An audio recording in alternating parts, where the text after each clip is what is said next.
excited to have you on the Allsorts podcast. Thanks so much for making time for us. So great to be here, Desiree. Thank you so much for having me.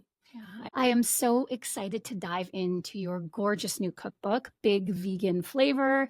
And I'm also really interested to learn more and share more about your work, but also how you found yourself in this path. And it was so funny because I had someone ask me recently, like, how I learned to like do this, like cook and create recipes, because I'm a totally self-taught cook.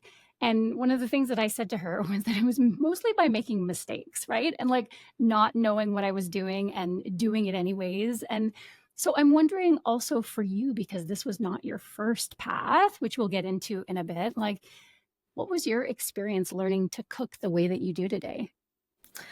Yes, definitely lots of figuring it out as you go. But I actually started to learn how to cook as a teenager. I would race home after school and watch the Food Network and take notes by hand and go to Barnes and Noble and like spend hours in the cookbook section. So I started to kind of learn these fundamental foundational principles of cooking.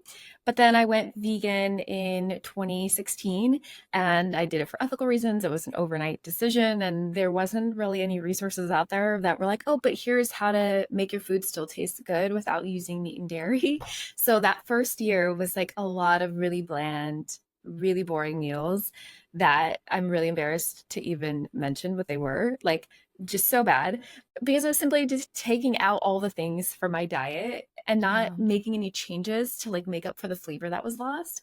And luckily, I would say I got tired of eating that way because it was so boring. And so I just had to kind of figure it out on my own. And I went on this path of like, how can I cook enjoyable, interesting, exciting meals without using meat and dairy? And I basically just started to take the fundamentals I had learned as a young person, I guess, inputting them through a vegan lens or a plant-based lens. And like you mentioned, of course, that really involved a lot of experimentation and tinkering and a lot of research for me and a lot of watching videos on how ingredients work together and how flavors work together. And I went through many iterations before I eventually arrived at what is my current cooking style. But like any skill or craft, it's constantly evolving and I'm constantly adapting and tweaking it. Yeah, I love that you shared that though. And I sort of want to press you on like what those meals were because like as a dietitian, I talk to people so many times who, they're like, I've been trying this and I don't know what to eat, or I'm like hungry all the time. And, you dug in and you said, no, I got to figure this out. But I think for a lot of people, they give up. Yeah. So as an example, I remember trying to make like an ottolenghi recipe for some really cool fritter recipe, but I really just took out all of the non-vegan ingredients. And what was left was the dry, crumbly mix that could not be called a fritter. And I was like, wait, so is this how I have to eat? And like most of the meals I was eating were like quinoa with some sort of roasted vegetable with plain canned beans, like it will satisfy your hunger if you were starving, but it is definitely not something you want to eat on a regular basis. Like if you enjoy food, if you enjoy flavor. If you actually like how your food tastes, Yeah. maybe plain food the whole time won't do it. So in sort of coming back and figuring out how to go from where you used to eat and what you love to eat, and then transitioning that into like vegan versions of those things that tasted just as good, if not better. Like, what were some of your favorite things to eat growing up? Like, where did you start from? This is really embarrassing because as like an actual child, I had a terrible palate and I was super picky. And if you had like told 8-year-old Nisha that one day you'll work in food, she would she would have been like, what does that even mean? Because she was 8. But also like I ate a lot of turkey sandwiches and fast food because I grew up in a small town with a lot of fast food. I think the one thing that I'm not embarrassed about that I really liked as a child was khichdi, which is a lentil and rice stew porridge that's very common across South Asia in very different iterations. And it's often something that parents will feed their children as like a comfort or something when you're sick. And so that was something I really loved. But going vegan is actually what helped me get back to my roots of Indian cooking. My family's from India. My mom has been cooking Indian food for 40 plus years. And I think when I went vegan, I realized there's just this wealth of Indian cuisine that's already naturally plant-based friendly. And it really helped bring me closer to my culture and also to my mom, which was really nice. Yeah, that is really lovely because I think there is this fear for a lot of people that going vegan, particularly from an ethical lens, that going vegan is actually going to take them away from their culture.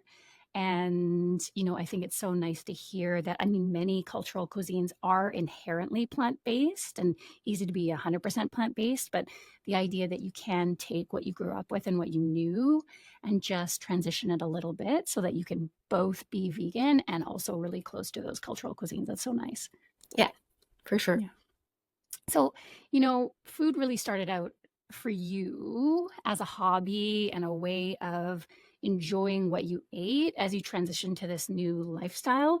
But you became a lawyer. So I'm so curious to I'm always so interested, particularly because there are really like a handful of professions when we're kids. We're like, oh, like firefighter and teacher and lawyer and all these kind of things. So why did you choose law, and what did you love about it, or what did you love about the idea of being a lawyer? Like what drew you to it? Yeah, so I had always naturally excelled in school. I loved being in school. Is very academic. And I went to college. I double majored in political science and legal studies, like very natural window into law.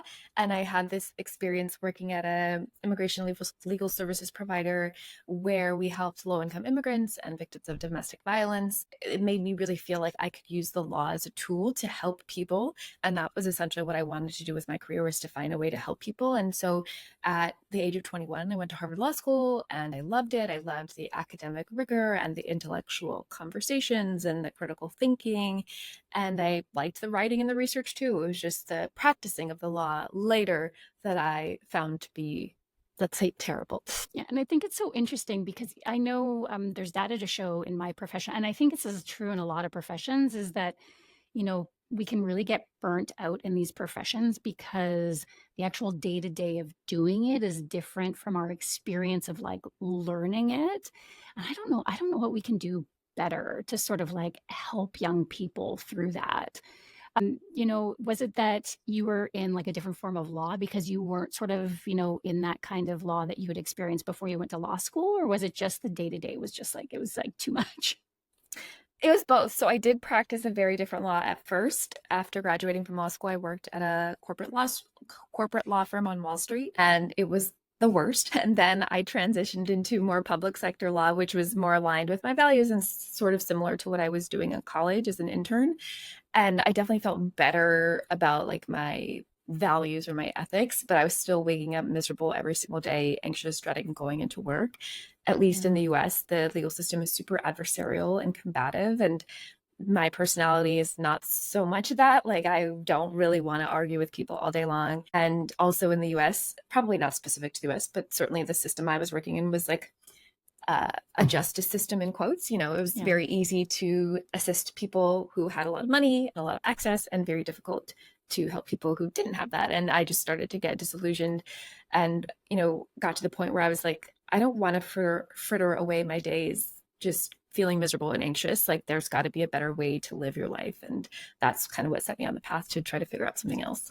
Yeah. And when did that moment occur for you? Like, did you start Rainbow Plant Life as sort of a creative outlet while you were still fully practicing law? Or was it that you were like, I think I need to take this love of food and do something with it because that feels like the right path for me? Yeah, it was kind of a happy accident. I started posting photos of what I was eating to Instagram in 2016 as a creative outlet when I was still a lawyer. And it started to take off, like, I guess, quicker than I thought it would. And because I was so miserable at my job and in my career as a whole, I thought like maybe this could turn into a job.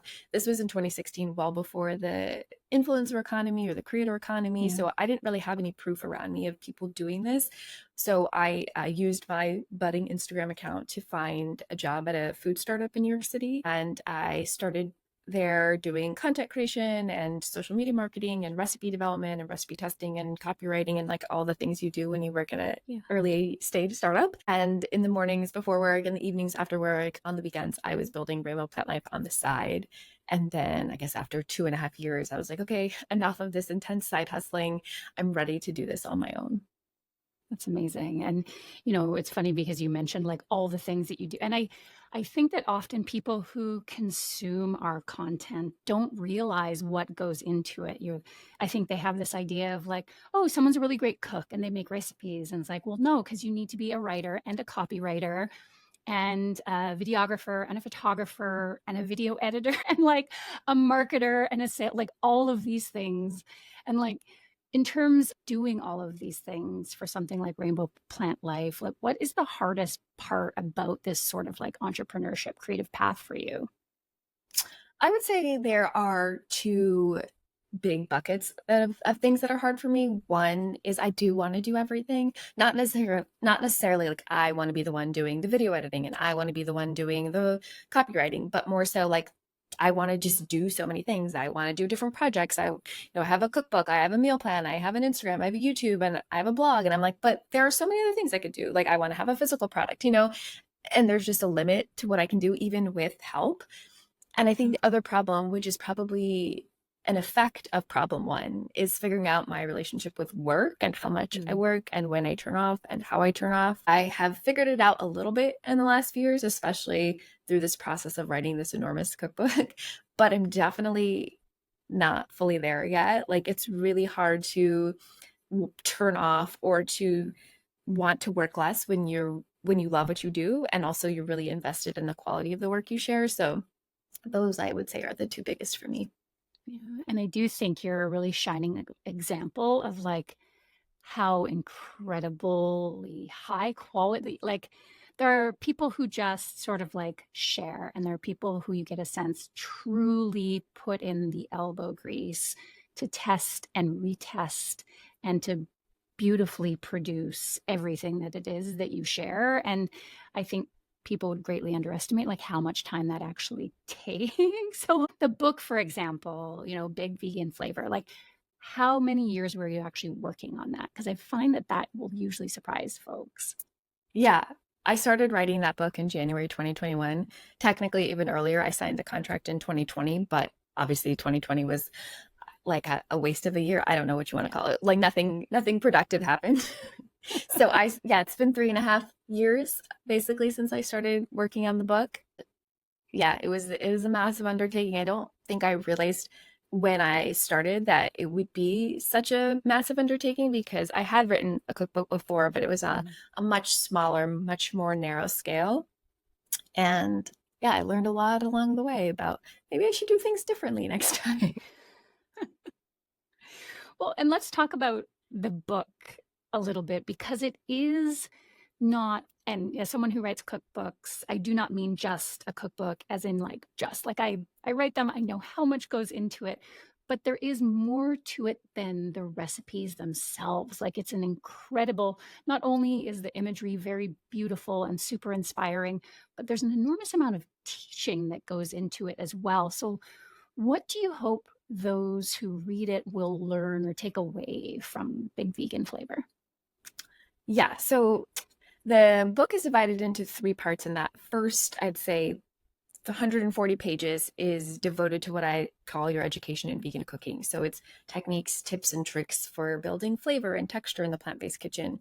And I really felt strongly about including that in the book because I want my readers or anyone who picks up the book to feel confident in the kitchen. And I think there's something so empowering about being able to walk into a kitchen, whether it's your own kitchen, you're on vacation and it's an Airbnb kitchen, or it's your parents' kitchen, it's a holiday meal kitchen, and have no plan, but still be able to feel confident that I can whip up a delicious, nourishing meal for myself and my loved ones. Like, I think that is one of the greatest, most valuable skills to have as an adult, is to just feel that confidence of when you walk into the kitchen, like, I know what I'm doing. And so my hope with providing all of these educational kind of tips and tricks is that folks will start to feel that confidence and creativity in the kitchen and be able to just really fall in love with the process of cooking and not feel intimidated by it. Yeah.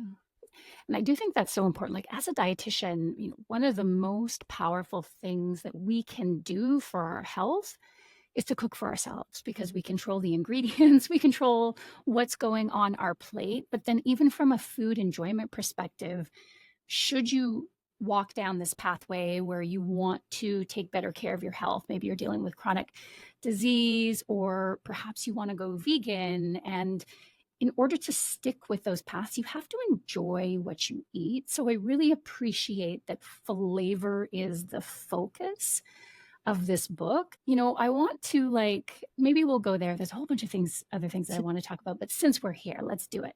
I want to talk about how you really focus on the different components. So things like salt, like the salt, fat, acid, heat, and how those components actually change a dish. Because I think similarly, if we take the animal components out, we forget that there are textural and flavor components of animal foods that we need to sort of accommodate for in vegan cooking. So, how do we actually build that flavor in our meals?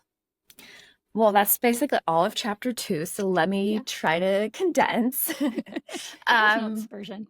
yeah, I mean, I think one of the greatest things you can learn as a home cook is how to figure out intuitively how to balance flavor profiles. So you're salty, you're sweet, you're sour, you're bitter, you're spicy, you're umami, and then also how to enhance those flavors because sometimes a dish will have a slight savoriness, but you want more savoriness, and figuring out how to do that both by adding more or less of one of those other flavor profiles, but also by adding in supplementary flavors like spices, like herbs, like cooking fat, like olive oil.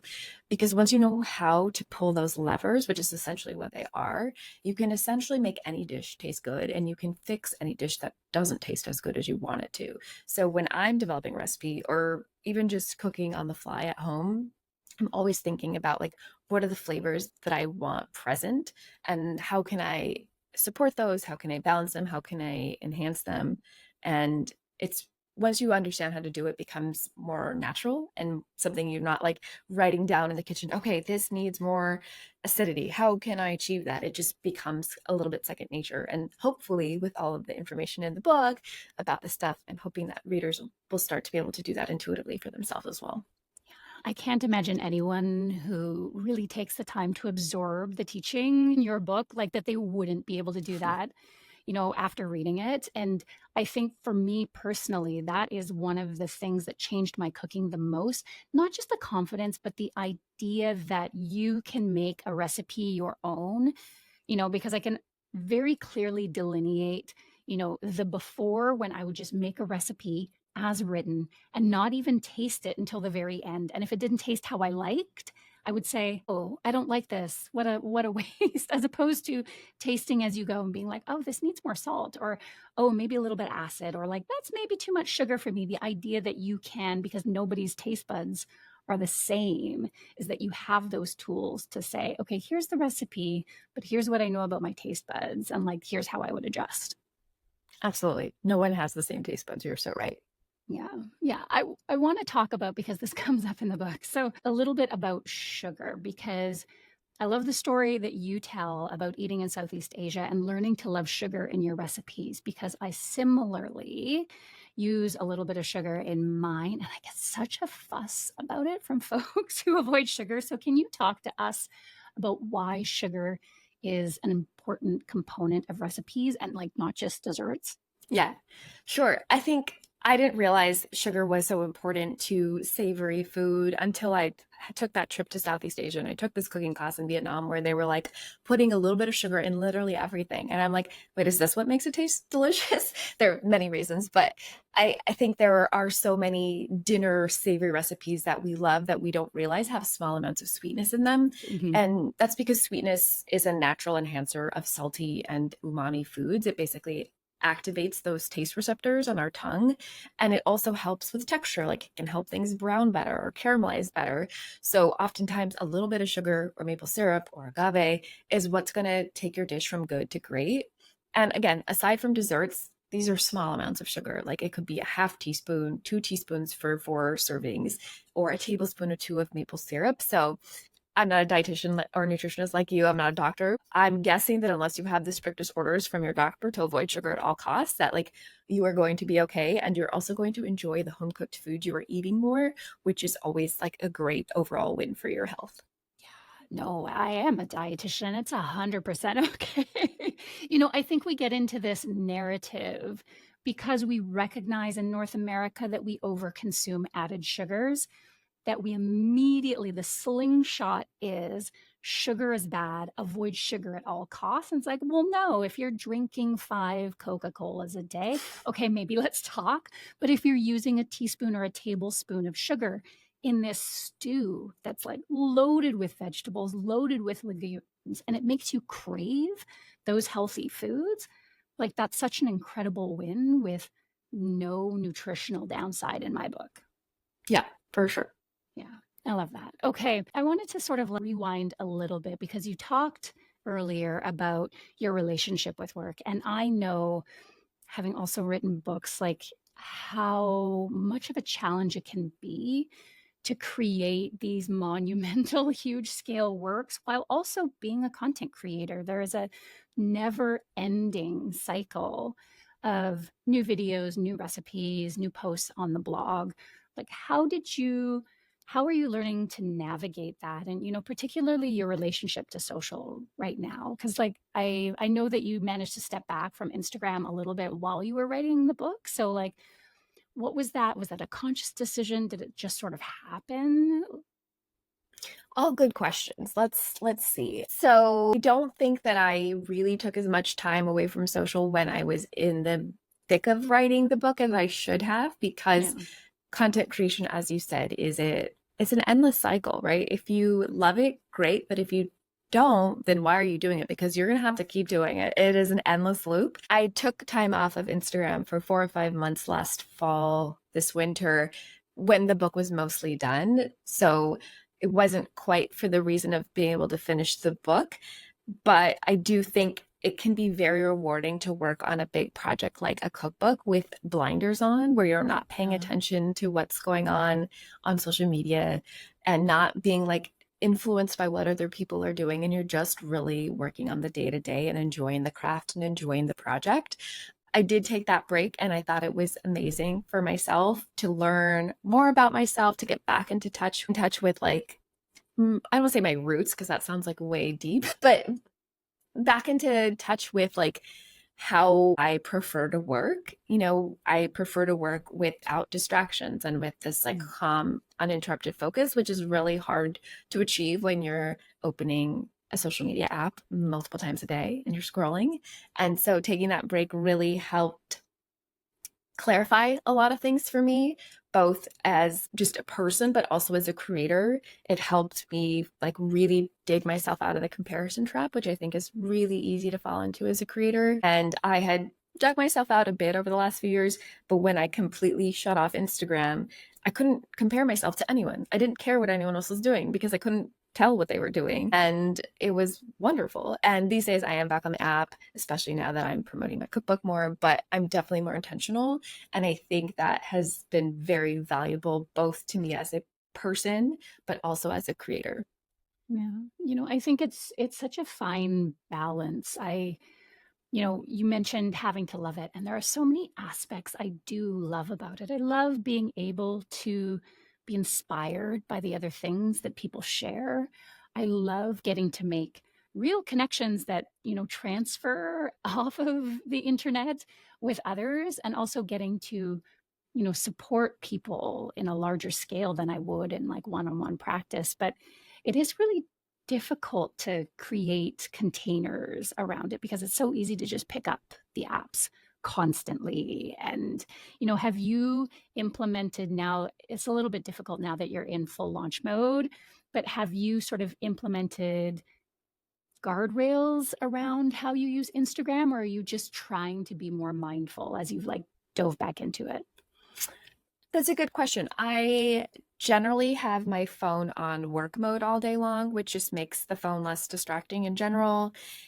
If I don't post on Instagram that day, I try not to open the app, but I don't have anything installed on my phone to prevent me from that. I think it depends on your personality of like how you are. You more of a moderation person, or are you more of like a complete abstainer, I think.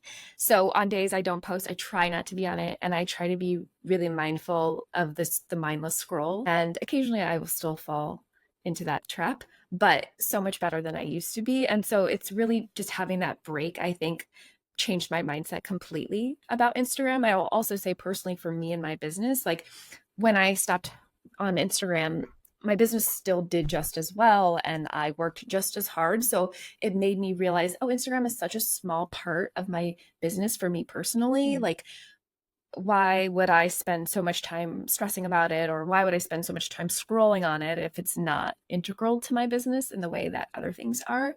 Yeah. So I think that knowledge and just the experience of taking the break and realizing how good it was for me mentally and emotionally, I think that reinforces my behavior every day. Mm. And what for other people who are interested in working in food media like you do, like what advice would you give to them if they were just starting out? So, food media is a really broad space. So, Yeah. first and foremost, think about what you actually want to do in the space of food media based on your strengths, your personality, your interests.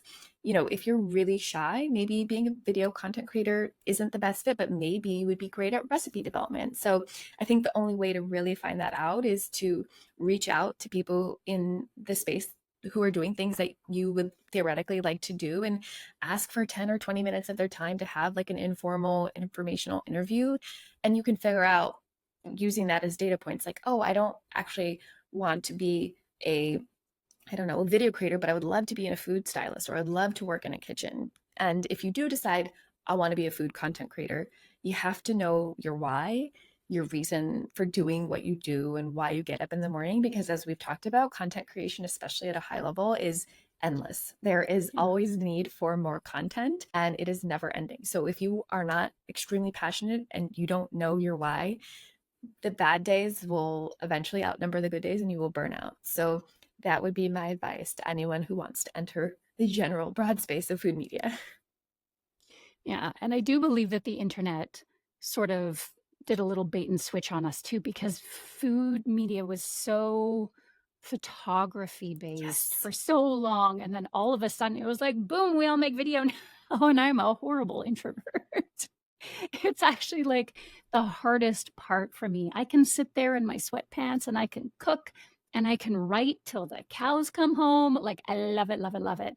And on the days I have to wake up and make video, I'm just like, oh, okay, here we go. I would love to know a little bit more about your process of actually writing and shooting the book, because I know everyone's process is so different and also how they engage.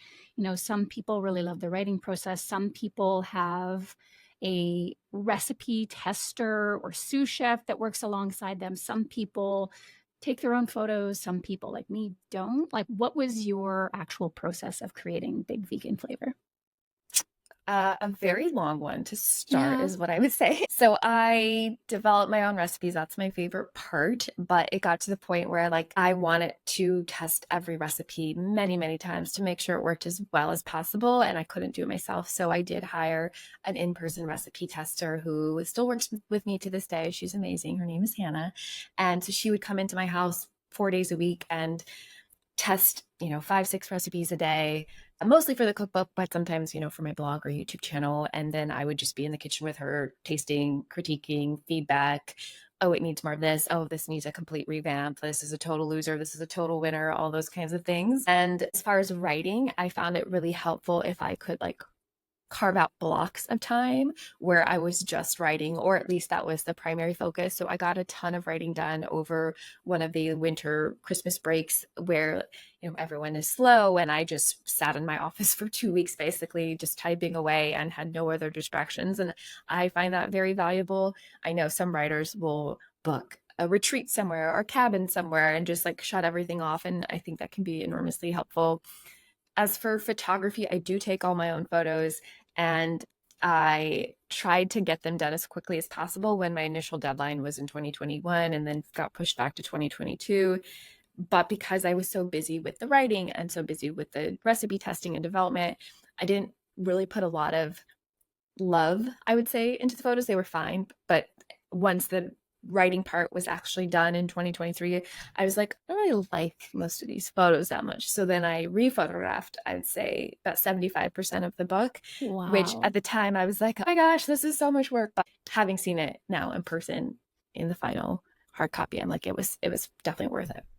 It was So so that is worth it. definitely a lesson for next time. Don't do that. Wait until you're totally ready to do the photos.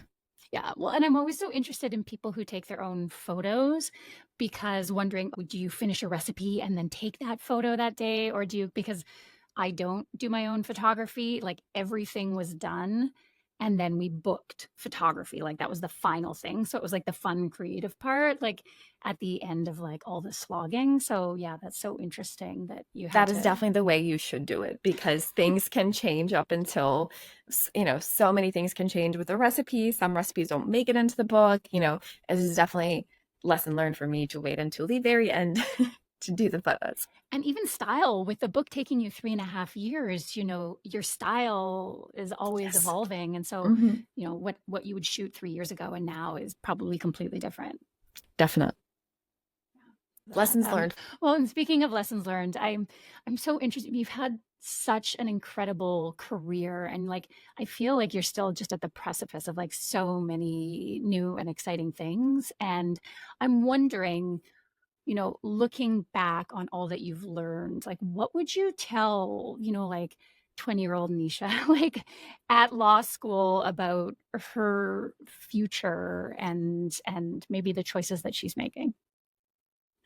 I would say to be more comfortable with going outside the box. I had wonderful parents, but they are immigrants from India, and we really just had this very clear path. Like I studied political science and legal studies, and I went to law school, and then I became a lawyer, and very successful in this like narrow definition of success. And I think that as I've gotten older, I've been willing to take more risks and willing to do things that may not sound as prestigious or as traditional on paper, but that end up having a lot of benefits, both personally and professionally, and to just be open to doing more of that because life is quite boring if you color within the lines. I'm so curious about how you might define success now versus you back then. Yeah, it's very much inward versus outward as it used to be. I try to spend as little time looking at metrics and things like that. I have a wonderful partner, my life partner, but also business partner, who looks at the analytics. And so I'm really grateful. I don't have to look at anything. I try not to spend anytime thinking about how many views did this get or how many signups did this get. I really focus on my craft. And if I enjoy my work and I'm excited to wake up in the morning to do my work on a consistent basis, it doesn't have to be every day because we all have bad days. But if in general my attitude is, yes, I'm excited, let's do this, and I'm really enjoying my craft, then that to me is success. Yeah.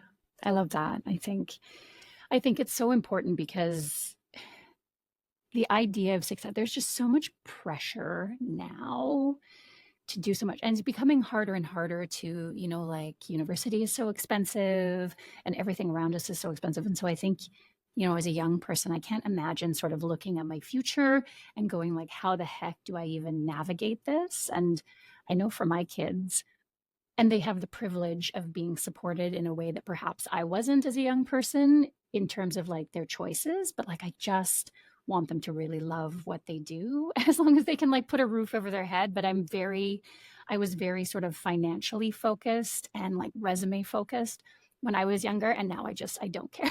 Like I don't care. And I'm exactly like you. I want to really love what I'm doing. And of course, I don't love doing my books. And of course, I don't necessarily love editing videos, but like the bigger picture, I just really want to love that. I'm wondering like what what are the things that you love most about this work? So it is a superficial answer, but I love being my own boss. It is the best. I'm sure you know that. More substantively, I would say being able to have an impact on people's daily lives in such an intimate way through food is so rewarding. As I mentioned, I went to law school to help people, and it turns out that law was not the right avenue for me to do that, but I get to do that now in a very different way, and it is really rewarding to get messages and comments and emails from folks who say things like, "Oh, I feel joy at the dinner table now because of your recipes," or "You've helped me go plant-based in a way that feels fun and not restrictive," or, any number of things like that is incredibly lovely and is amazing. And I'm really just so grateful. Yeah. Yeah. And I love that your content so much comes from a place of joy and flavor. And because I think sometimes in the plant based space, it can still be focused more on restriction or negativity. And I just love how much positivity and joy and enjoyment that you bring. It's amazing. Thank you. I feel like, speaking of enjoyment, we should play a little game. So I'm going to give you a few foods, and then you tell me your favorite way of eating those foods. Okay? Okay, Okay. fun. And then we'll go into the rapid fire. Okay. So tomatoes. Right now, tomatoes, so good. It's summer. Lately, I do heirloom tomatoes, a little salt and pepper, a little fresh basil, and I put it on my whipped tofu, which is essentially like a cheesy tofu spread, sourdough bread. So good. Oh my God. Perfect. I love it. I saw someone share this incredible like heirloom tomato tower where people had just essentially sliced the most gorgeous tomatoes and made this mammoth stack of them. And I was like, that is luxury to me. Like that's all I need to have. That kind of like summer fresh tomato is the most perfect thing. Chickpeas. I just did a YouTube video on like 6 different techniques for chickpeas, so I feel like I have to pick one of those. I really love them braised. So saute some aromatics, tomato paste, spices, add your chickpeas, some olive oil, white wine, braise it in the oven, and they get really plump and tender, and I quite love the texture. Strawberries. That's a slightly more difficult one because I feel like strawberries have disappointed me a little bit in the last few years. I don't know if I'm just not getting the right ones, but I really do like when I macerate them in a little bit of maple syrup and balsamic vinegar and some orange zest and fresh mint. Yeah. It is becoming harder to find proper strawberries that are They're just not that sweet anymore. They're not. No, I know. There's a couple of farms here locally where you can get like in season, you can get just the most incredible strawberries, but yeah, the rest of the time it's like those white wooden like flavorless. Yes. Why am I eating these? Why am I buying these? Exactly. Okay, last one, avocados. How don't I want to eat those? So I mean, regular smashed avocado toast is fine, but I like smashing it with some Calabrian chili paste. So it makes it a little spicy, it makes it a little rich, makes it a little salty. And again, spread on sourdough because anything spread on sourdough is A-okay in my book. Yes, all the carbs. Yes, please. Okay, let's shift into the rapid fire questions. Just a few little softballs getting to know you. And this one is a very nosy one on my part because I'm always so curious from other food bloggers.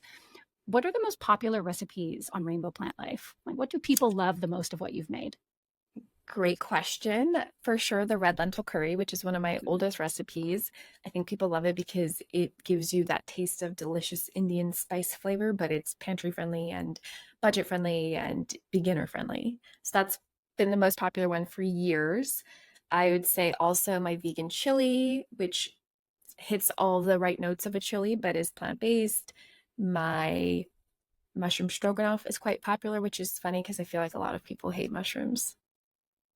I don't understand, like, who are these people? It's that and the eggplant. Like poor mushrooms, poor eggplant. What have they ever done to you? You're not cooking them the right way. That's really all. Yeah, fair. Okay, 3 condiments or spices in your deserted island pantry. That's so difficult. Oh my It's gosh. so hard. Can I say It's a chili mean one. crisp as one? Chinese chili Yeah, crisp. you Store-bought betcha. is fine, but I also have a really good homemade one in the book. I would also say sumac. I love that spice. It's just so lovely and bright and fresh. And this is honestly the hardest question you could have asked because I want to name 100 things. Yeah, me too. Preserved lemons. They're so fun. They're salty, but they're also lemony and umami, and they add that really fun, unique flavor. I love that. And also for those things, if people have not tried them now, hopefully, because they are so delicious, they'll seek out the recipes and they'll go and make them and use them because I think that's one of the most exciting things about plant-based eating is having this curiosity about new ingredients and new flavors because it just takes everything that you make and make it that much more exciting. 100%. Anyone who is curious about new foods and new ingredients is my best friend. I will chat with you for hours. I love it. Okay, the place you dream of traveling next. Budget is not a concern. Budget is not a concern. I've always had Italy on my list. I've never been yet. And I feel like it might be a slightly challenging to eat fully plant-based there, but I've heard people do it and I would love to do that. And that's just one of them. There are so many on the list. So many. Yeah, I know. I'm curious about my friends of mine just did this like vegan retreat to Italy. And of course, that was tailored to them, but it looked so incredible. But yeah, I'm kind of wondering how you would do without particularly cheese in Italy. Yeah. I haven't been vegan in Italy yet. I was vegetarian the last time I was there. Okay. So yeah. I just love how simple some of the things are, but their ingredients are so high quality that it doesn't need to be complicated. And I would love to be able to taste that because I know their food just tastes better there for probably many reasons. Yeah, I agree. The best thing you've watched or read lately? I read a lot, so I'm going to have to pick one of the books I read recently. So many good ones, We love a honestly. book recommendation. You can do more than one. So I really loved the book called Invisible Child by Andrea Elliott. She's an investigative reporter who spent time with a young girl growing up in New York City in a homeless shelter.